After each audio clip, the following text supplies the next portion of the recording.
Welcome back, everyone. I'm rejoined by Zyrene and Rusty as we continue to bring you our unique looks for each matchup of the 2016 World Group Stage. Definitely feel like I should have brought along the Apple box for this one. Yeah. This is not going unique very well looks. for me. Mine's about up here. I know, yeah, I just claimed my shins were just like a third of my height, and that was just how it works. How are you guys feeling today? I got you guys. Thank you very much. There we go. We'll just go to the rest of the cast like this.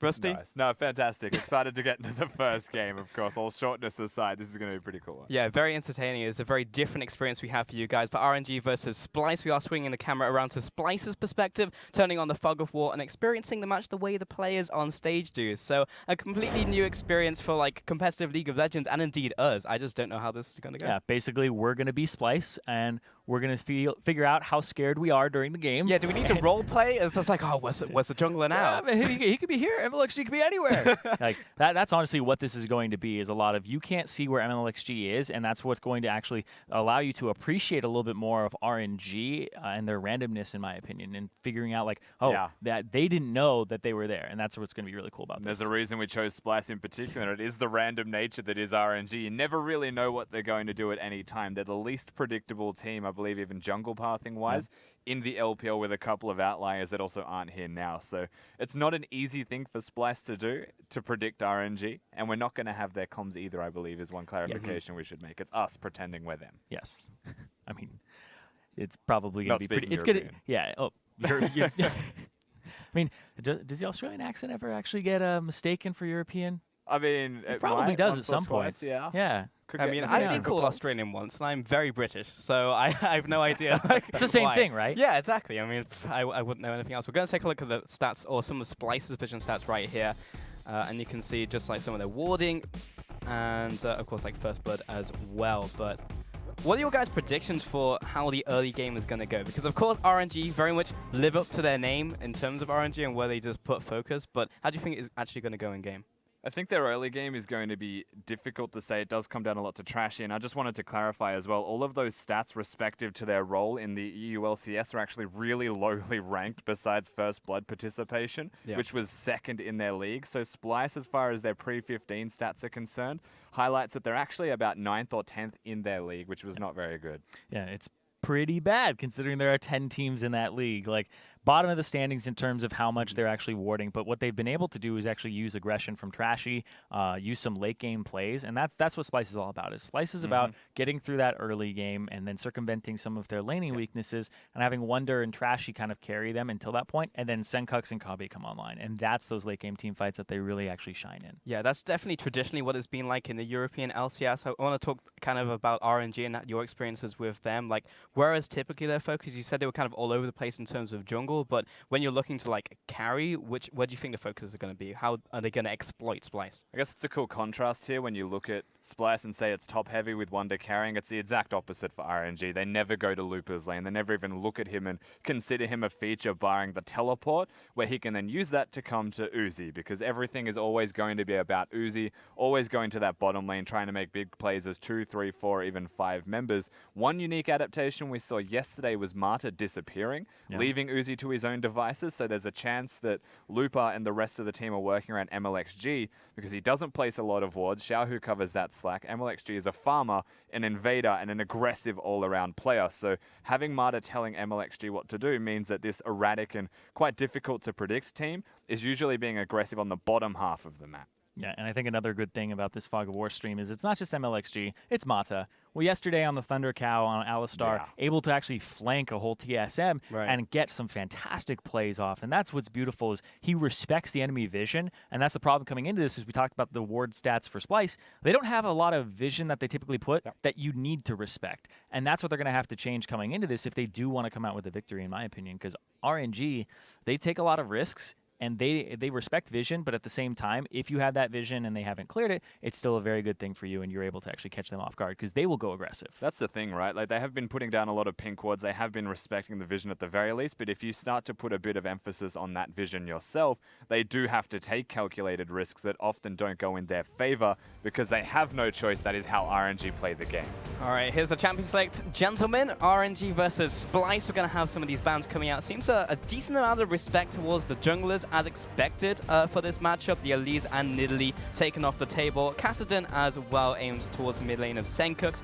I probably was expecting a Senkux to bust out the Kassadin had it been left open, and we are just waiting for the rest of the bans now here. Yeah, the Kassadin in particular is interesting from RNG's perspective. I do understand why it's taken away, but there's definite countermeasures to that. So I'm a little bit curious to see that on the board. So clearly knowing they're on the Fog of War stream, they're taking away the Rek'Sai here. So Yes. in that Fog of War, they can't just see the Tremor Sense all around. Yeah, it's also one of Trashy's best champions, though, which is a little strange because MLXG doesn't always gravitate towards it. I believe he really likes other champions, a high priority on them. Jhin as well. Big pinch towards the jungle champion pool. What do you think these junglers will go from here? Yeah, I just think this is kind of tournament meta. And then the Cinder Band coming through. So now what jumps up in priority here is Graves as well as Cassiopeia. Right. And with Aurelion Sol perma-banned right now and disabled, I guess that could be the other jungler, yeah.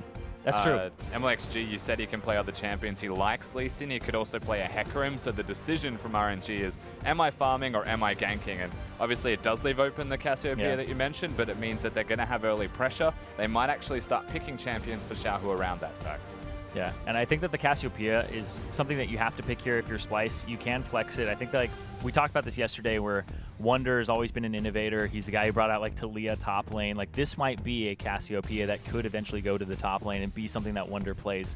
If the matchup dictates that and is good. Orianna is considered the Cassiopeia counter at the moment. That and Varus are both two things you can play into it. Varus does get a little bit outscaled by the Cassiopeia, so Orianna has been considered the one that you can play toe-to-toe with it. Kind of glad that we got the Lee Sin coming out early, because I think a lot of this is going to go around the early game. So now you could just see MXG just come out of nowhere in the early game from Splyce's vision. So that'll be fun to track. As you mentioned, Cassiopeia and Karma. And then the rest of the composition from RNG. Massive priority on Jay so far as well in this tournament. Yeah, I'm expecting a control mage in this middle lane, so the Victor and Orianna make a lot of sense when you couple it with Lee Sin, but the Nami hover also, I just am confused why Alistar's not. You want to see him on Alistar, yeah, I know. Yeah, I think we all do. It's sad life. He did pick it, so I think it's to match the Karma that's probably in support.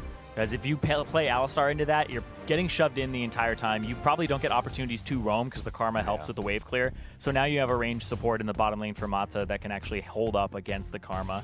The Victor is the third one down on the list to actually play into Cassiopeia. Not necessarily as a hard counter, but somebody who can go toe-to-toe with it. You just keep wave clearing back and forth, and neither of you really have too much kill pressure on each other until you reach about 2 items, and then you're in a very good spot there. So Xiaohu, I actually think that's a really good pickup to go here because the Orianna is considered the counter right now.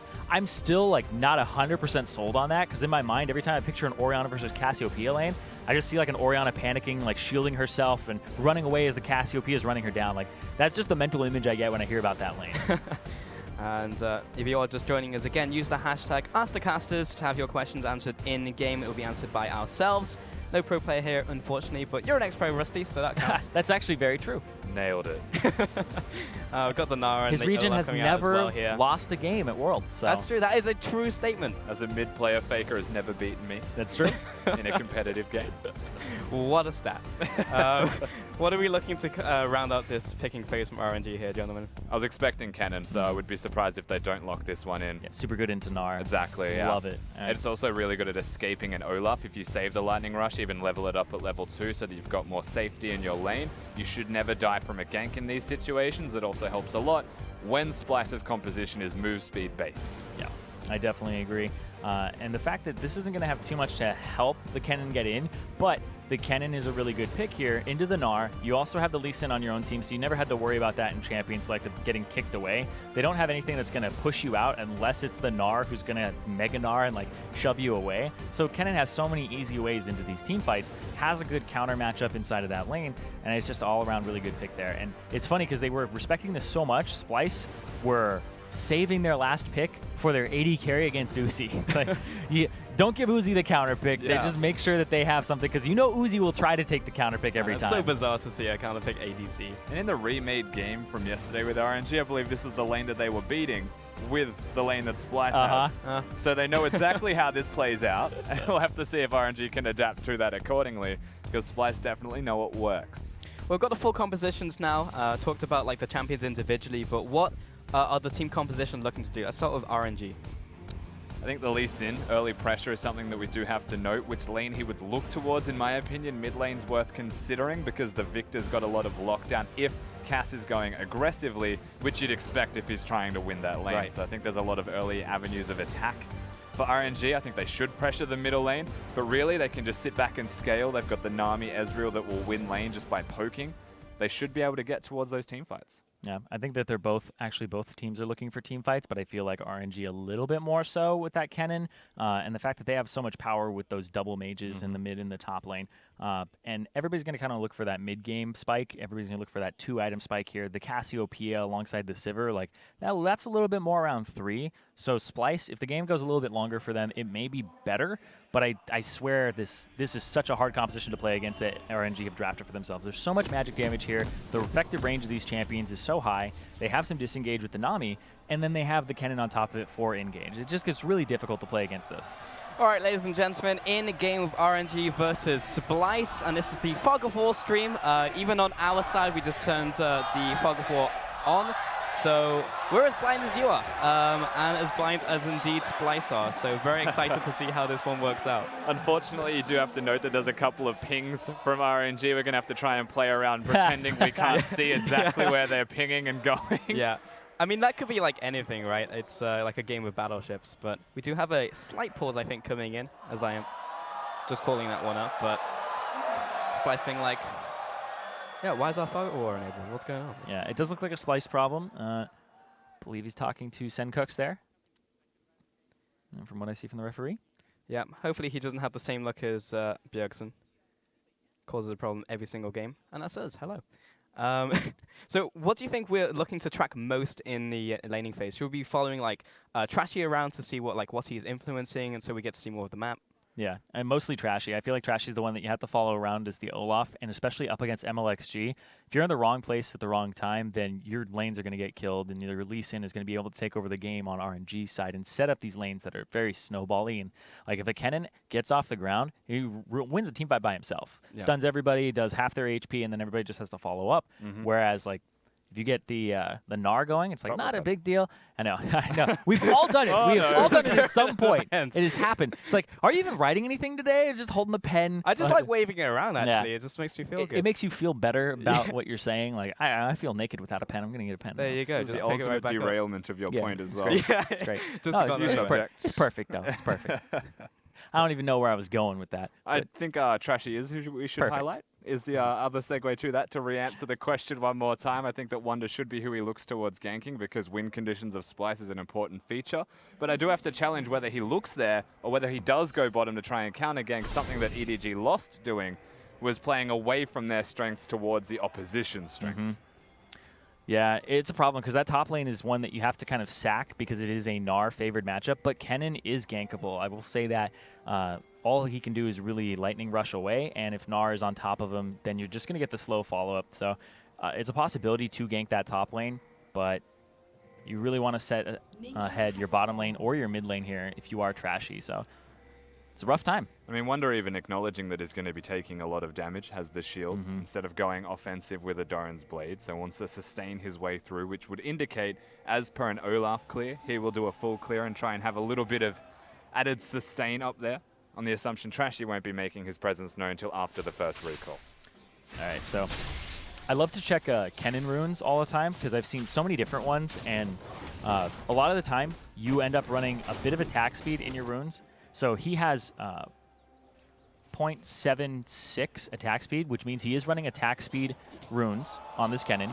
He is running hybrid penetration runes at the same time. So he has armor penetration, and it's the Thunderlord. So there's just so much here that the Kennen is using to win the early game that's how you have to rune his Kennen. You can't rune for like scaling most of the time. I mean, I even run, and I take the page that QV used, where your blues are actually magic penetration. So you're running like basically 15 in magic penetration at the start of the game. There's a lot of trading going on in these lanes. I just saw Wonder up there, just see Looper come into lane late. Do you glean from that the enemy jungler started topside, or do you sometimes just like wait and then go in and fake it out? There was one fake from CLG on the first day, but you'd have to imagine that being on that particular side of the map, you're assuming that he's going to start up there, work his way down. You can also correlate his timing and positioning on Summoner's Rift to that of the Olaf, but instead of saying that he's at the Raptors right now where Olaf's going to red, he was at the red going to Raptors or Scuttle Crab, because usually the Hecarim will skip that camp to ensure he's as healthy as he possibly can be. Trashy just clearing out his jungle as well. Do you think he'll go for the crab here after? Or Well, just go back. Just to answer your question a little bit deeper from before, Pulse, about knowing where the jungler is, you actually can't, because the bottom lane didn't do a camp. And hold on, Uzi kind of low here. Yeah, he's definitely getting hit up. Cobby's just body blocking a lot of this damage and dropping very low. Uzi doesn't miss Qs. Mickey X out of mana already. This is already rough. Everybody's burned through their potions in this bottom lane. It's been heavy trading to try and get an advantage here. Really exciting to see these caliber Perfect. plays. Perfect. This is actually perfect from Trashy. Playing that as real. He should just go right now. He should just go right now. Yeah. There's definitely going to be vision there. You can see RNG are pinging to say go away, but Trashy stayed for too long when he had his eye in without actually going in, and not knowing where MLXG is shouldn't be a cause for concern. Yeah, that's a right there, 100%. Wonder, I don't know how many minions are underneath his turret, but you engage as Gnar, you jump in, you E over whatever's in front of you, and you go, because this Olaf ghosts and just hits him with red buff. Yeah. Like, this is how you punish a Kennen very early on in the game, is they will try to shove and get an early advantage. And he missed his window right there. Like, that was a play that 100% you should have gone on. Going into this mid lane as well. Still no knowledge of where MLXG Xiaohu's is. playing this really calm, so yeah, MLXG's there. That's why. Yeah, like, he's playing to his side. I think it's safe to say that the way Xiaohu was playing that, being calm, is an indicator that MLXG is in the area. Like, plain and simple. What? Did he need to flash there? Look at how many summoner spells Splyce blew. Splyce is actually scared. Like, Trashy blew his ghost there as soon as he saw MLXG to start running away. Yeah. And Senkux blew his flash there, even though he was not in danger of dying. And I feel like they're just respecting RNG too much. That's what it feels like. You didn't gank top lane when you could have blown your ghost, and like 100% rule of jungling when they're that far up. Look at this. Uzi just going You're gonna get in. a Q? Nah. And this all stems from not actually having a trinket ward available from Splyce's Is bottom MLXG lane. here? And Uzi using the bottom side of the map. Yeah, He he's is here. Yeah. No! Man, this is a great experience. It's like, is he here? I have no idea. He's actually here. I got the feeling from Cobby recalling, though, he was definitely at least aware, but didn't respect MLXG enough to continue walking away. Yeah. He does have to blow a I mean, the summoner. map looks so dark right now. Like, is there a single ward on the map right now for Splyce? there is literally not. completely black.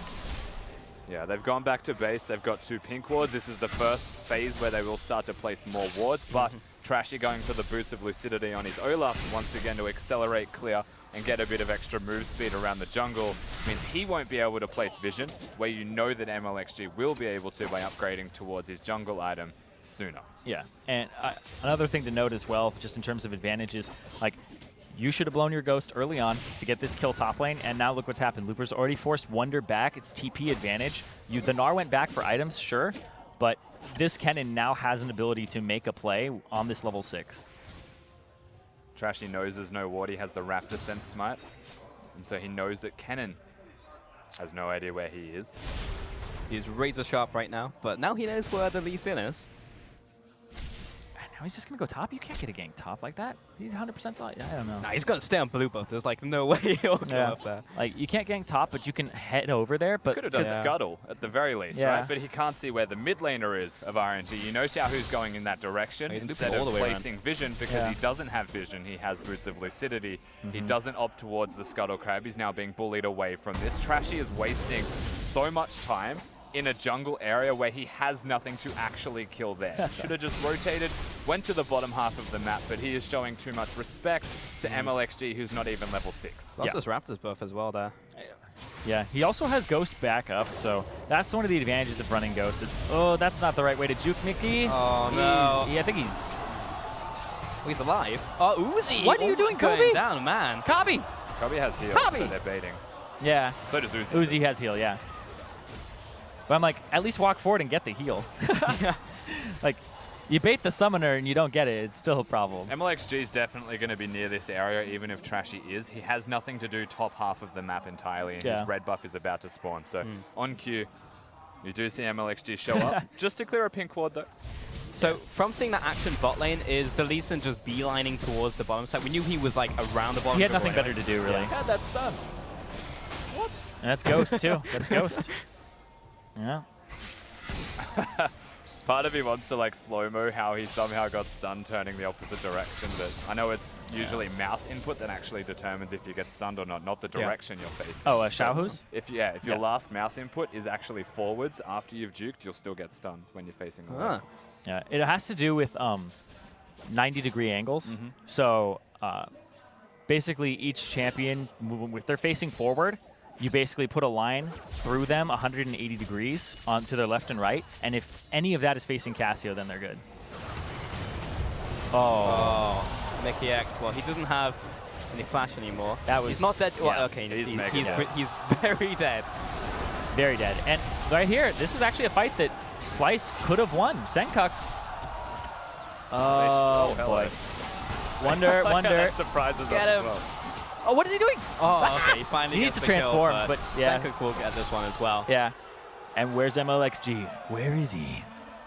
So he got red He's buff. Still there. MLXG is invisible. Yeah, he's probably gone. You can see the pings as well from RNG. Yeah, he probably backed in the bush. Sneaky devil. Oh! Hey-oh! He was there all along. I feel like our observer's cheating. Yeah, he's definitely cheating. It's like, why is the camera still here?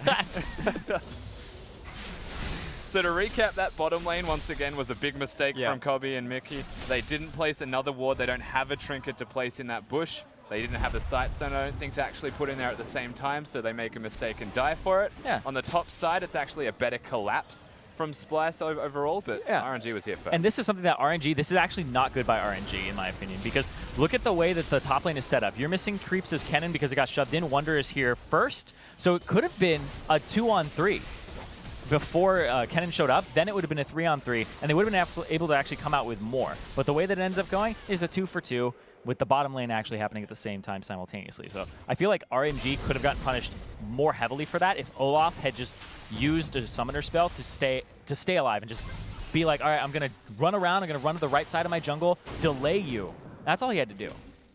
I guess like the thing you really have to look for next is what our Splyce do, given that they're losing in 2 of their 3 lanes. It's a big problem point for them. Bottom lane's now 2-0. The Ezreal Nami picked to win lane, winning lane, so Uzi snowballed. That's where a lot of the resources of RNG go. So how does Splyce actually attack this? When the turret's standing, they're actually stuck there, and so this is a big win potentially. As MLXG is one sneaky Lee Sin. He's coming out of nowhere. Like, he's just coming out of your own jungle now. I mean, like, look at the jungle. There's no vision. It's completely dark, There's barely any vision on entrance points as well. He's Nocturne. I think he went back in there. I swear he went back in there. Which means he should be near top. Wonder's about to warden. No, he's in mid. Yeah. Yeah, he went back in there. I think he checked some camps, made sure that they were down. He probably placed some wards too, considering his tracker's knife, but it looks like it's still good. Huh. Can you not put anything in there? All right. Also has yellow trinket wards still available. So it feels like every dark part of the map, there just could be an MLXG in there. Like, and it's something that maybe you can talk about as well here, Rusty, because I've played a few tournaments, nothing like enormous, but as a jungler, when I'm playing, hold on, just I think yeah, there's just no vision there. But yeah, when I'm playing in tournaments, as a jungler, I'm actually more paralyzed than normal. Maybe it's something that I have to get over, but you really respect the fog of war even more, and it feels like the games are longer. You feel like you can't do as much, and maybe it's hey, I don't want to lose the game for my team, but at the same time, like, look at this vision. It's like you can't really go anywhere without risking it. You roll the dice that the enemy jungler is there. It starts with the vision, so I agree. It definitely starts to affect you mentally. Trashy is a smart player, but he's a smart player that's really good at playing in the European region, so he knows what the junglers are going to do against him. I'm saying that they are a smart jungling region, but they're predictably smart because they make the right decisions every time. Yeah. Right? RNG, you don't know where MLXG is going to be. He was in that Rift Herald pit and queued out of it to hit you going for a Rift Herald, like the Scuttle Crab. Like, the things that he does are always a little bit out of your expectations. They invade, they go forwards at times where I expect them to go backwards. Like, it's really unpredictable, and the vision that Splyce have doesn't actually complement finding them. So whilst I think Trashy is smart, I actually think he's outclassed by sporadic plays. And again, just coming out of nowhere, Mickey X nowhere to go, completely dead. Is there a point at which, as Splyce, we just say, screw it, I don't know where they are, but we just need vision right now? So I want to see when Xiaohu actually leaves the mid lane and what that setup was, because Senkux chooses to back instead of looking for an opportunity, and Xiaohu roams instead. So that I want to see like when he decides to actually leave that lane. It's actually a really good turning point as well for Splyce. Their bottom lane turret has fallen, so whilst RNG are now snowballing with the gold, you can see that reflected. It finally gives Mickey some relief and the ability to disappear and place the wards that were lacking for Splyce. I know he needed to do so earlier, but he's against an Nami Ezreal that had already won the lane, so he was stuck there. I think Trashy is going to have a really bad time right now. Oh, it's slightly out of range now. He gets stunned up. He's going to have to... Yeah, there's a ghost. Ooh, yeah, there is. Yep. Could have used his Ragnarok for the move speed, right? Only towards people. Oh, towards, yeah. Yeah. So Xiaohu clears the wave as Victor, and right here you expect him to actually leave. And so they think they have this area covered. He's not spotted there. Really good job to hug that right wall. The thing is, they're going for blue buff, not even diving bottom. He goes all the way around. Yeah, so they get blue buff. There's just no vision here. Look at their vision. Look at that. It's literally like a Christmas tree, this whole bot side. Look at it. That's where their wards are all allocated, so they're going to play to this side of the map. Yeah. Like, a Splyce don't even have a setup on any part of the map. They're not even warding. This is the, like, Splyce are completely outclassed right now, and it's because they're losing lanes, which is something that nobody really goes hard for. Like, count how many wards are actually on the map right now for Splyce. I think it's 3. Yeah. Good turnaround. And they have a sight stone on one hand. They have a sight stone, they have 3 trinkets. They have 2 sight stones. So Trashy has a sight stone now. And that's something as well as a lot of junglers now go for Tracker's Knife early on because of the fact that it gives you that extra ward. It gives you those wards. You don't have to buy a sight stone. It's very quick to pick up. And then you just get to start littering the enemy jungle with wards. And that's how you snowball things, is having those early wards in your inventory and able to actually get it down, because then you make more proactive plays. The other big thing while we were talking about vision that's missing is pink wards just in general. There are none on the map. There are 3 for the opposition of RNG. So at this exact point in time, they are really struggling, Splyce, to keep up and maintain what is constant pressure from RNG, and they are falling behind because of it. When they're putting down the pressure top lane, like, Trashy tried to play around the top lane, but like every single time he walks anywhere, MLXG is there, and case in point, like, there he is. He's a 3-0 Lee Sin right now with his Warrior Enchant completed, and if you look at Trashy, the only combat stats that he has, I don't always... Oh, excuse me. Right there, mate. Oh, you're right there. my headset. I don't always consider cooldown reduction a combat stat, but just in terms of his actual stats that he's bringing, it's just HP. He's just stacked HP against somebody who has HP, warriors, has armor as well. Like, your jungle is basically his now. There's also a really big item breakpoint across the board for most of RNG in comparison to what looks like essentially just Wunder. So at this point, the only positive that they have is the Gnar against the cannon, but RNG had already broken the bottom lane turret. They've transitioned to the top side of the map, which means if Wunder stays around to try and defend, they don't have a teleport advantage. So Splyce's next move is completely constricted as to where they can go. Just saw some of the stats there as well, and that drop down from Splyce, significantly behind the world averages in terms of 15 wards cleared, wards placed even, and hello, Lee Sin out of nowhere. You'll be popping your... Yeah, ult and heal. It just seems like MLXG's game, like... Yeah, and now you can't even get vision of your own jungle, because you're going to lose your outer turrets, you're going to lose so many kills going over. Like, the game... Like, it's awful to say, but like the game is now completely in RNG's hands. They're just going to roll them over because they never even established control. Now they have vision of their topside jungle. They have vision of their topside jungle that's equivalent to what we saw RNG have a minute ago. These are the most wards that we've seen Splyce have on the map at one time. I'm glad we're following Splyce because this feels like a horror stream. Yeah, it really does. Look at that. What? Like, he just threw out the petrifying gaze so fast, and I feel like Trashy and Senkux, like, everybody's playing really scared right now. Yeah. I'm actually curious if, like, to watch that again. The way that it worked for Senkux is he was expecting Xiaohu to perhaps be rotating through there and move forwards just because he wants to clear the way. Played it well. It's a pretty standard thing that you look towards, and This again, Uzi just looks like he doesn't take damage. And now you can see the vision has shifted to top side here for RNG. And it's just like, whenever they're making these plays, they have such a good setup. Yeah, I actually really want to talk about the vision on the map right now instead of like the execution right here. Look at RNG's vision in their pink wards. Their pink wards were in their own jungle. Your pink wards will last longer if they're in your own jungle because they have to come in and clear them and spend 4 hits on it, at least 4 seconds clearing out that ward. And that buys you time. Which way do I go? He dodged kicked it. in the face. That's what matters, though. Oh, man. Feels bad, dude. But I completely agree with you, Rusty. I think you hit the nail on the head. This really is a horror stream right now. Splyce have just lost all vision. Cannons are coming out of bushes and bot side. MXG is apparently everywhere. Lee Sins are coming out of Fog of War. Uzi can literally walk at them and just do what he wants. Perfect. Yeah. That guy is on form. This is disgusting. 4-0-2 was dominating the race lane. car snake. And That's all he got done. And now Lee's going to appear bot side somehow. Splyce don't have But many actually, though, they know where he is, so that's good, but you don't have items. Yeah, but now in all these plays, they're just straight up losing. It doesn't even have to be because of vision. Goodbye, Mata. You got that one. Yeah. I mean, Uzi already has Trinity Force and his Manamune. He's actually a full item up right now.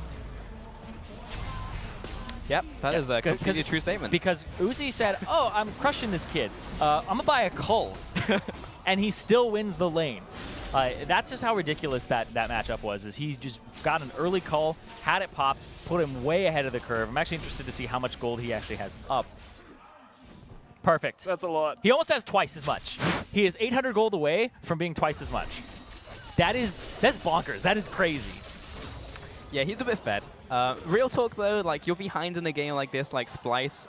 How do you get vision down? You're only placing it in your side of the map, obviously. Yeah. Do you go in like groups of 2? You do the buddy system? More than 2, honestly, at this point. You have to concede the Cloud Drake at this stage. You probably focus near Baron. It is only 19 minutes. So you don't want to Scooby-Doo it. But you do not go in there, yeah.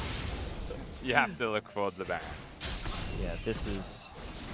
And you do it as at least 3, I would say, at this stage, because every single time they turn a corner, there is a Lease in there. Yeah. They probably want to have Scrying Orbs already to be safe to walk, even to put defensive wards. I mean, they just hit like level 9 now, too. It's actually pretty bad. But yeah, I feel like RNG, now you start heading towards those Barons, you start kind of forcing them. I feel like that's their style. But out of nowhere! Is this fed? Run. Can't even run. Yeah. And this is pre-planned like quite a while in advance from RNG. The second the Drake's taken, Wonder's actually way out of position trying to clear a wave to prevent them from doing anything. They may assume they'll go straight from Drake to Baron, but if you disrespect the ability of a Nami and an Ezreal to catch you out, especially when there's a red buff prior to the Drake, it just shows a lack of foresight and shot calling from Splyce, unfortunately. Just in that situation, for what it's worth, they're too far behind, but a mistake like that is almost expected. To speculate, where do you think RNG's vision is right now? Like, how much do you think is focused top side, bot side? I think it was bottom side mostly, and now I think it's more towards that top side. Or actually, I think it's all right. It's between middle and bottom right now. I'd say entirely from like mid to bottom in between all of the jungle, where right now they'll use bottom as a pivot point. If Splyce defend this, they'll rotate through that jungle towards the middle inner and take that instead. So I'd say everything's set up there. Yeah, but they're not defending it just yet. So you get that chip damage, you get to take out that turret a little bit. Now you have Xiaohu. Clear the wave, keep pushing up, keep pressure on, and now they don't have vision of their own jungle here, so boop, there you go. Now you actually just saw Lee Sin and Nami go past that ward. You luckily have one of these deeper wards here. Yeah. That's a hero ward right there. You can see the rotation from RNG. But it doesn't save him. Unfortunately not, no. Yeah. And so now that you have these outer turrets down, now all of your vision should be between top and mid. Okay. And you should bear in a pink ward. Look at that. Look at that ghost. They've got a lot of momentum. RNG can definitely brute force this inner, but they've already been around on the map for so long you expect them to recall after this turret gets pushed down unless they get gifted a fight by Splyce. So you expect recall set up for Baron, which actually gives an opportunity for Splyce finally to push out and try and secure some vision of their own. But they don't want to do it just yet. Give it 10 seconds. And that's unfortunate because that means there's a 20-second window instead of 30 to place those wards down. Yeah. I just got a nice stat in. Apparently, RNG have done twice the damage of Splyce this game to this point.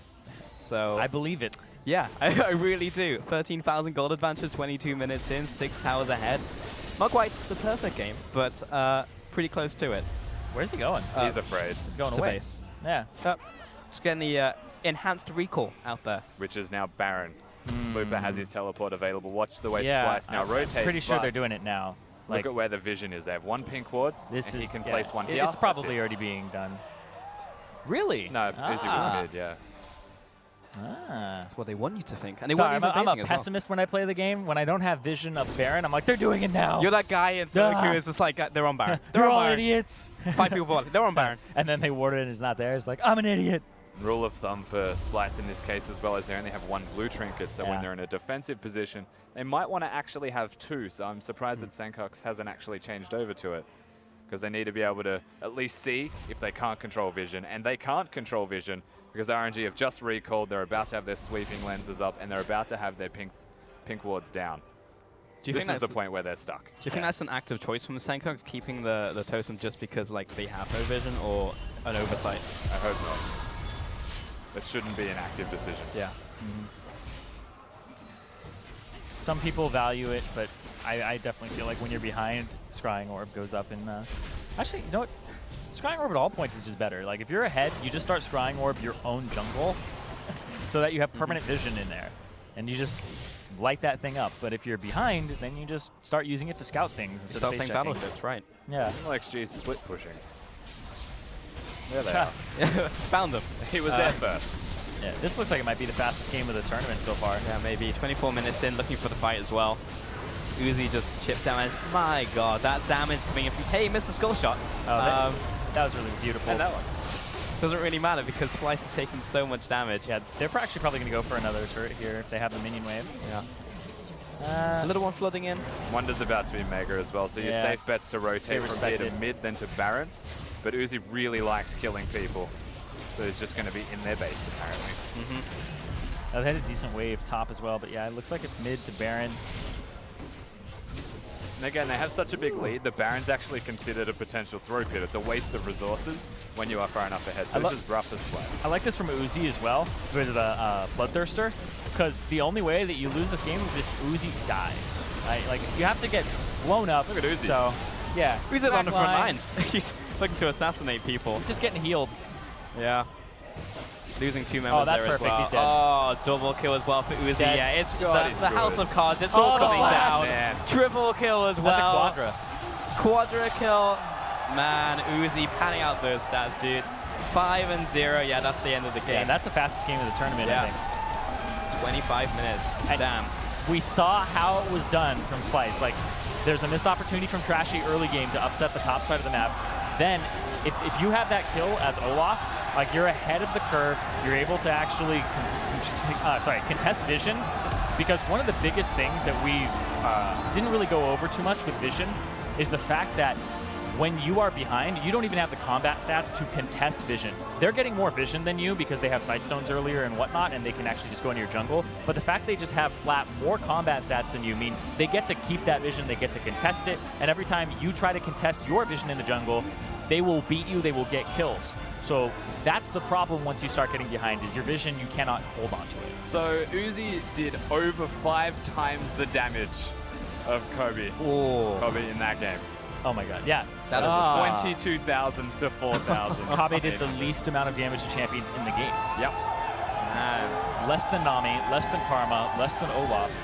That is a shellacking where the bottom lane of That's a RNG word once for again it. goes off. How much gold was it? And in terms of difference, because I'm pretty sure Uzi doubled his gold. Get over there, Rusty. I want to see if it still happened. There you go. 17 points, or 14.7k 100 versus gold. 7.4. 100 gold. He's 100 gold away. You know what? I'm gonna round up another one just for fun. I'm Say he gonna allow doubled it. that I'm one. gonna say he doubled it. I'm gonna say he did it. That's how stats work. Yeah, exactly. Yeah, you choose the ones that work in your favor, and you discard all the other ones. You just ignore them. No. What was the change that should have happened in the early game then? Because obviously Splyce were playing very scared and continue to do so the less and less vision they had. So should they have just tried to secure more early? But they seemed blind for like the whole game. Yeah, I feel like the gank that Trashy could have had top could have been a game changer because you set up a winning lane for yourself instead of a losing lane. Then, once you have that, maybe you get an early tracker's knife or something along those lines and start getting your vision down and pay attention to that bottom lane. as well, because once you get that top lane going, like that's not a matchup that like Kennen wins forever. Eventually, Gnar has too much MR, too much damage. Frozen Mallet chases you down. If you get him to that point, 100% leave him alone. Go bottom. Use that Gnar's teleport to actually upset the bottom lane. Now, the way I see this as well is Olaf, fine jungler, does start Boots of Lucidity. That makes a lot of sense, but your bottom lane's losing. They're stuck in lane, so it's actually really important that between him and Senkooks, they actually start to buy more wards and work together to establish vision so the Lee Sin doesn't snowball. They didn't do that, and RNG just got carried away with an early lead. I have one more question just before we wrap up. When you're on the backside like Splyce, you obviously know there's a lot of vision in your jungle from the opposing jungler and everyone just placing it down. So in terms of like vision clearing, do you just have to like know that that's happening and then go around that area, or do you just try and play around it on the other side of the map? I think the best case scenario regarding vision is actually knowing when to sack objectives to actually either clear defensive areas or match on the opposite side. So the conscious decision from Splyce was that we're not going to give you anything, you're going to have to take it, whereas they could have definitely just traded on the opposite side of the map, but instead they made an active decision, they didn't do it well enough. Got it. Yeah, I feel like matching is very important, like you said, because it's not about just avoiding that area, it's about creating advantage for yourself on the other side of the map or in a different area that mirrors it on the map, because it's symmetrical, right? So get something in return, or else you are just falling behind more and more, and you're not actually picking anything up for yourself. It sounds very basic, but it's like you see Lee Sin bottom, go top, right? Take his jungle, do things like that. Establish vision inside his jungle. Every time they saw Lee Sin, they didn't really do anything with that. They didn't get deep vision in the bottom side of the map, the top side of the map. They didn't trade. You're supposed to trade vision most of the time, and then it comes down to who is using that vision. Like hypothetical scenario now, I see Lee Sin bottom side, I go top side immediately, and I ward his jungle. I take his jungle. Next time I see Lee Sin walk to that side of the map, on that ward, 100%, I know he's there, I go bottom. So you use the vision that you placed from seeing him place vision to your advantage, and then you create opportunities for yourself. And that didn't happen at all. Very, very interesting. Well, that will do it for the horror stream over here. The next game is on the way. Call your bottom lane duo partner, because up next we're following Forgiven and Vander for a duo lane focus cast. In the meantime, we're sending it back over to the mainstream while we grab a gate to help us break down the next game. We'll see you then. I mean, we're looking at this gold graph right here, and it just tells the story. Close game. Yeah, very close game. You know, but and this is where I now want to kind of exactly zoom out and look at this RNG roster after these two performances that they've put up here in Group D, what was called the Group of Death. They're looking pretty dominant. Obviously, they haven't played Samsung Galaxy just yet. Yeah, exactly right. And they've done it in two different ways. I mean, they were very patient and methodical against TSM and picked a scaling comp. This time it's MLXG running around on Lee Sin. And the follow-up was there. Marta was able to follow him into the jungle after mid and bottom had been won. So I think that even though they're two very convincing victories, both are done in different fashion, which is a very good sign. So for me, I look mainly at the game yesterday versus Team Solar Med. I actually don't think this game specifically told me anything I didn't expect from RNG, because we knew they were going to have super strong laners, much stronger than Splyce. So them running over them, again, that's kind of expected. But it's good to see every player is showing up. So that's the one thing we can take from this.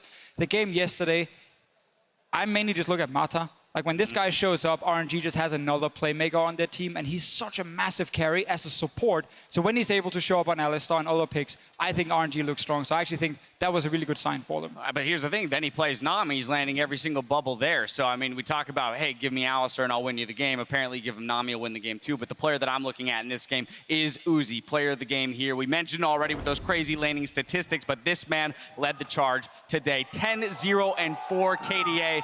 You hear from the crowd, too. They loved watching this one. And statistically, he is the best laner in the world, I think it is fair to say. And when he does challenge CS the way he does, especially against a younger player like Kobe, like Mickey there, it's like a pressure cooker. Eventually, you are going to crack and you're going to see a mistake come out. And Uzi is very good at punishing that. So I think that was all this game was. Very inexperienced opponents coming in here, and Uzi was able to take advantage. All right, well, then let's leave it at that with RNG on top of Group D for now. It's time for us to step away, and we'll be back in just a few minutes with Europe's H2K squaring off against CB LOL's INTZ. So don't touch that dial.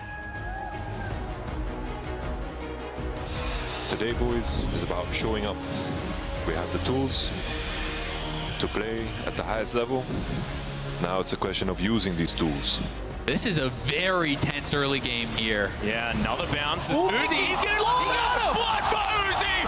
As Kobe's taking damage as well. In comes Lupa, slicing Maelstrom. Xiao Hu in trouble. Wonder, he can't do it! He can! Gets the last auto. Lupa grabs the kill, and Senkooks should clean this one up. And Mata was taking the turret for a little bit too long. Uzi, a double kill. This guy's 6-0-2. and Kobe can't do anything. Another arcane ship. Pop goes the support. Out of the way of the wallop. That's the triple. That's quadra kill for Uzi. 10-0-4 for Uzi. He uses all of his mana to take down the Nexus. Dare to be different. Revel in the impossible. Introducing a little anarchy. Disrupting the natural order. Because a hero lies in all of us. Nothing is beyond your reach. Claim your victory and go forth to conquer new worlds.